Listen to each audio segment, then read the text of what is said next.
হচ্ছে আপনারা জানেন যে দীর্ঘদিন ধরে আমরা তুফানগঞ্জে ভোটাধিকার সুরক্ষা সমন্বয় সমিতির ডাকে আমরা ডি ভোটারদের সমস্যা নিয়ে দীর্ঘ লড়াই আন্দোলন করছি।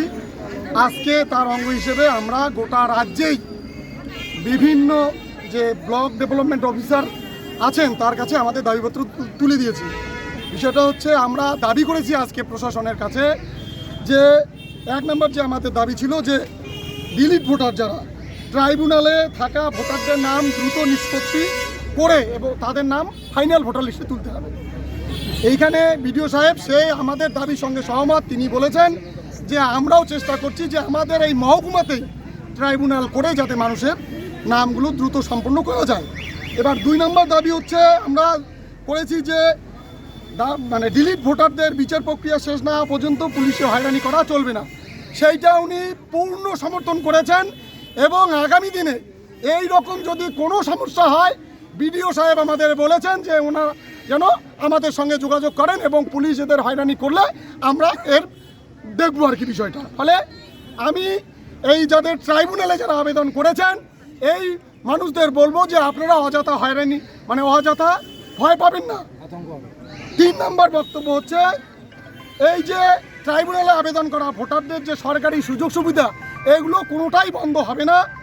4 নম্বর হচ্ছে বিকল্প ব্যবস্থা না করে জাতীয় এবং রাজ্য সড়কে মোটর ভ্যান টোটো চলার যে বিধিনিষেধ করেছে এইটা নিয়ে দ্রুত তুফানগঞ্জে এসডিও বিডিও এবং পুলিশ এইটা নিয়ে একটা প্রশাসনিক বৈঠক করে এটার সুষ্ঠু সমাধান এরা করবে। 4 নম্বর দাবি ছিল 5 নম্বর দাবি ছিল স্মার্ট মিটার লাগানো চলবে না। এটাও বলেছে যে এইটা তারাও এর শিকার। ফলে বলছে যে প্রশাসন যদি এই দাবি মানে কার্যকরী করে ফলে তার ভিকটিম আমরাও হব। ফলে এটা যাতে বন্ধ হয় এটা দেখবেন। ফলে আজকের আমাদের যে দাবিগুলো সেই দাবিগুলোকে তারা পূর্ণ সমর্থন করেছেন এবং আপনারা এও জানেন যে প্রচুর রেশন কার্ড বন্ধ হয়েছে। এখানে খাদ্য দপ্তরের অফিসাররা উপস্থিত ছিলেন।